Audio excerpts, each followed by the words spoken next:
में निशारा व्यापार मंडल के प्रत्याशी के रूप में आज मैं यहाँ मेरे मुगल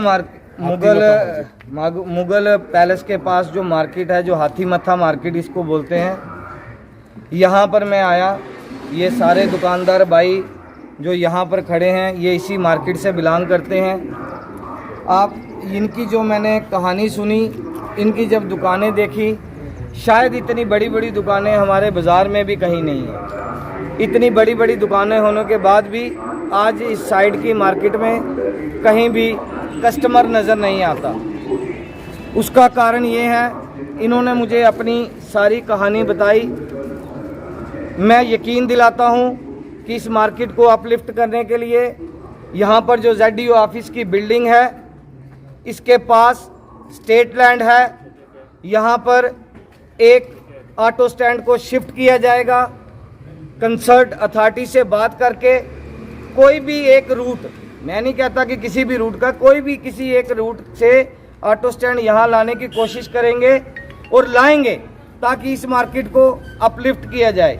ये वो मेन मार्केट है जहाँ से हज़ारों की संख्या में स्टूडेंट सुबह डिग्री कॉलेज को जाते हैं, हायर सेकेंडरी स्कूल को जाते हैं, लेकिन वापस लौटते समय वो वहीं से अपने घरों को चले जाते हैं, क्योंकि यहाँ पर ना तो कोई ऑटो स्टैंड है, ना ही इस तरफ किसी जो हमारे पुराने व्यापार मंडल के लोग थे या जो जीते हुए थे या हारे हुए थे। जो जीते थे उन्होंने भी वादा किया पिछले इलेक्शन में कि यहाँ पर ऑटो स्टैंड देंगे। जो हारे थे उन्होंने भी वादा किया कि यहाँ पर ऑटो स्टैंड देंगे, लेकिन दोनों ने कोई कोशिश नहीं की। आज इन लोगों ने 6 साल के बाद फिर से मेरे आगे एक ही फरियाद की कि यहाँ पर इस मार्केट के बिजनेस को बढ़ाने के लिए कुछ ना कुछ यहाँ पर फुटफॉल बढ़ाया जाए, चाहे एक एजुकेशन बोर्ड की ब्रांच हो, चाहे कोई ऑफिस हो, चाहे कोई ऑटो स्टैंड हो। तो मैंने इनसे वादा किया है कि यहाँ पर जल्द ही यहाँ पर ऑटो स्टैंड जो है यहाँ पर लाया जाएगा, शिफ्ट किया जाएगा। उसको कहीं ना कहीं से एक रूट जो है यहाँ पर, जो कि नियर बाई यहाँ से बढ़ता हो, उसको यहाँ लाने की पूरा प्रयास होगा। पिछले काफ़ी देर से इलेक्शन का जो यहाँ पर प्रचार अभियान चल रहा है और किस हद तक ये लोग गिर चुके हैं आप देख रहे हैं। मेरा एक साथी, मेरा भाई लोगों को कहते हैं कि ये दुकानदार नहीं है जी, इनको दुकानदारों का क्या दर्द होगा। मैं उसको बता दूं कि मैं 7 साल गुजराल चौक के अंदर किसी की दुकान पर काम किया है। मुझे दुकानदारों के दर्द का भी पता है, उनकी दुकानों पे काम करने वाले के दर्द का भी पता है। मैं जानता हूं शाम को जब दुकानदार भाई को घर जाने के लिए गाड़ी ना मिले तो उसे क्या महसूस होता है। मुझे पता है जब इंस्पेक्टर या कोई नागा फार्म वाले या फिर कोई पोल्यूशन की चेकिंग वाले मेरे दुकानदार भाई के पास आकर उसको बिना कारण 500-500 रुपये के चालान करते हैं, उसको क्या बीतती है।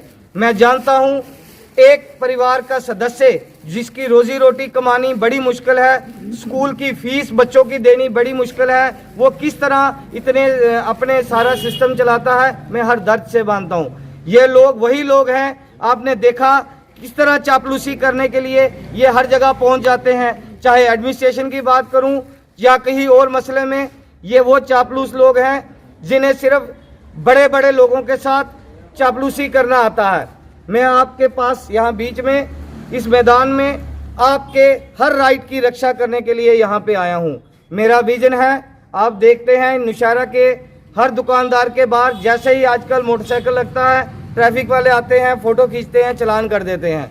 मैं यकीन दिलाता हूँ वेटनरी हॉस्पिटल के पास, वेटनरी हॉस्पिटल को वहाँ से शिफ्ट कराना और वहाँ पर मल्टी जो है पार्किंग बनाना मेरा मेन उद्देश्य रहेगा, जिससे पूरे बाज़ार की जो पार्किंग की समस्या है वो ख़त्म हो सकेगी।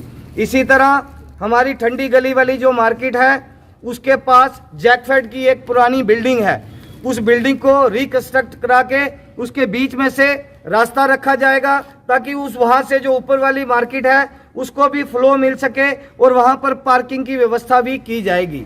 मैं इसी के साथ साथ निशारा बस स्टैंड के अंदर आपने देखा एक भी वेटिंग शेड नहीं है। क्या ये दुकानदार भाइयों, क्या ये हमारे व्यापार मंडल के जो प्रतिनिधि रहे हैं या जो हारे थे, उनका दायित्व नहीं बनता था कि वो इन समस्याओं पर बोलें या इन समस्याओं से लड़ें? लेकिन उनको क्या है, उनको सिर्फ अपने अपने हिसाब देने और हिसाब लेने हैं।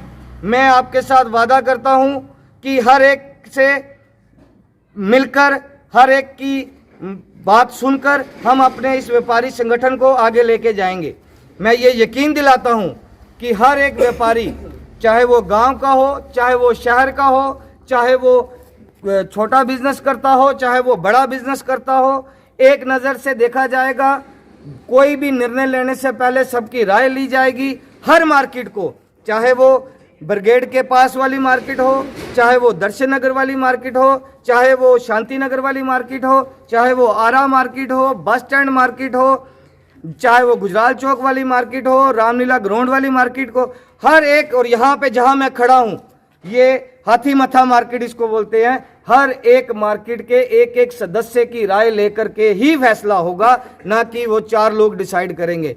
आपने देखा कि जब हमने कोविड का दौर हो या एजिटेशन के अंदर, हमारे भाइयों ने अपनी आंखें गंवाई, हमारे भाइयों ने अपनी टांगें तुड़वाई, लेकिन जब उस एजिटेशन को कॉल ऑफ किया गया, मेरे उस सरदार भाई के लिए, मेरे उस भाई जिसकी टांग टूटी थी, कुछ रिलैक्सेशन इन्होंने गवर्नमेंट से डिमांड नहीं की। ये टोटल उस फेलियर था जो इस चीज़ को लीड कर रहे थे उनका।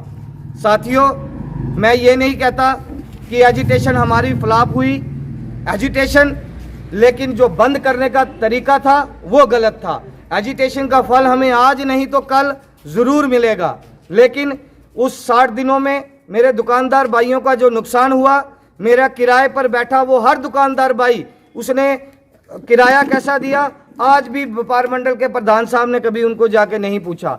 जो लोग जीत कर आए वो हमारे बिजनेस को बूस्ट अप करने के लिए उन्होंने कुछ नहीं किया, और जो लोग हार के गए, अगर उन्होंने 387 वोट लिए थे, अगर आज वो 387 वोटों के साथ भी खड़े रहते तो आज उन्हें दर दर की जाकर भीख मांगने की वोटों की जरूरत नहीं पड़ती।